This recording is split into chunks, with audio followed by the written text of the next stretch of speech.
Unlike in the US, where guns are relatively easy to get hold of, the cost and difficulty of sourcing them in the UK means they can pass through the hands of dozens of criminals to be used again and again.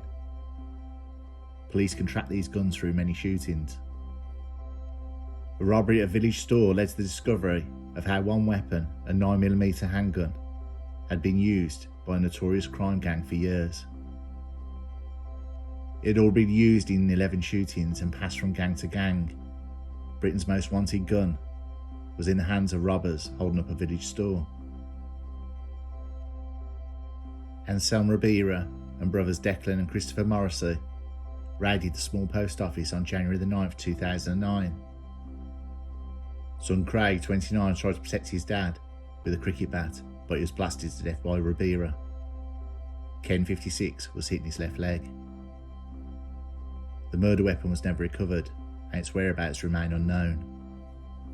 After the post office killing near Bromsgrove, West Midlands Police identified a series of 10 guns used in several incidents. One stood out, which had been used more than any other, the 6th weapon on the list, a 9mm handgun. Ballistics experts used bullet casings found on the post office floor to identify the weapon used in the raid. Every time a bullet is fired, the gun's hammer leaves a unique marking on the casing, which is then ejected from the chamber.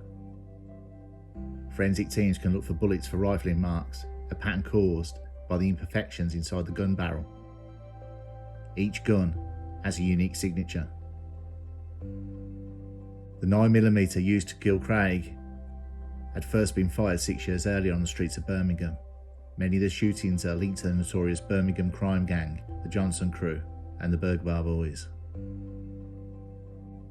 So what is the history of gun number 6? Not much is known about it.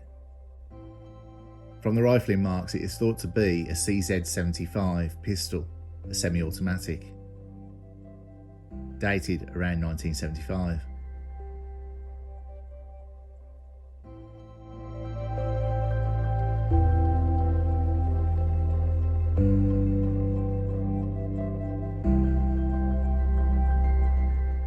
February the 23rd, 2003, Proctor Street, Birmingham.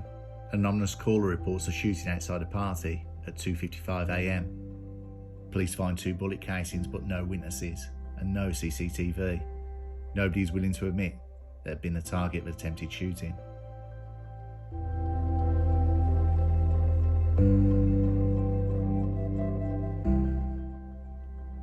March 24, 2003.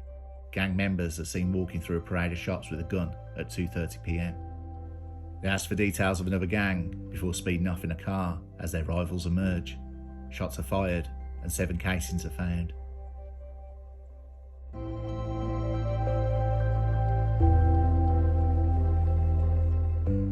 June the 13th, 2003, Winson Green. Police intel suggests the gun is being shared by the Johnson crew. A man, 24, is shot in the arm, back and neck in a drive-by shooting at 11:30 PM. Blood at the scene is clean with bleach. The victim lives, but does not cooperate.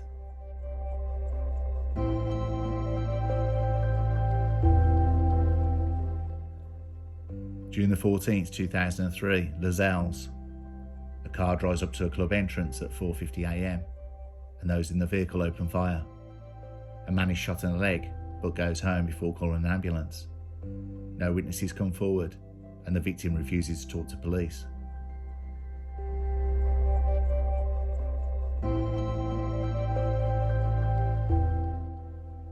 August the 20th, 2003, Winson Green. A man, 19, is shot in the back and foot at around 1:30 AM. He gives no information to the investigating officers. He is the youngest victim of gun number 6. The case of attempted murder remains unsolved.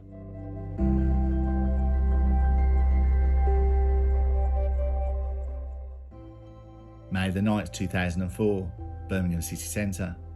After 9 months without being fired, gun number 6 is used in a gang shootout and bullets hit a parked car around 4:30 AM. A young woman is asleep inside her vehicle and luckily escapes uninjured.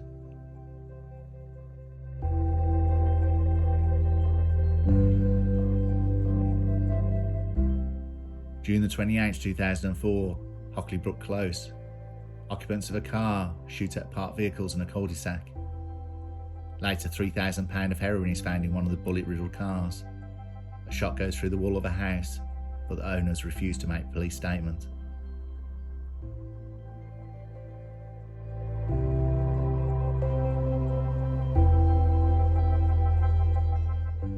October 2nd, 2004, Thimble Mill Lane.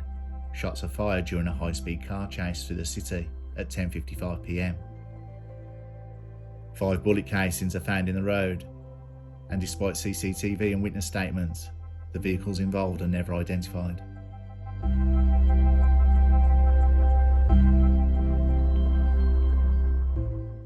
November 20th, 2004, Bristol Street. Men linked to the Johnson crew walk around the city rushing into nightclubs. Bouncer Ishfaq Ahmed, 24, is shot dead as he attempts to stop them at 3:30 a.m. 3 colleagues are wounded, 6 men are jailed for murder.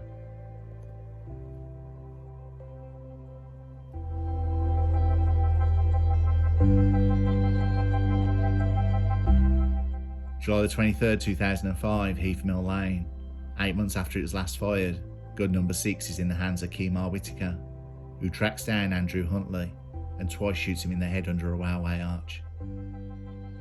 Whittaker, who's from London, is later jailed for life.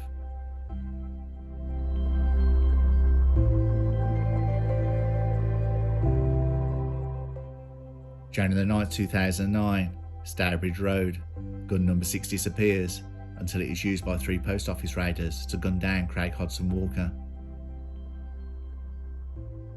To this day, cops are still hunting for the firearm.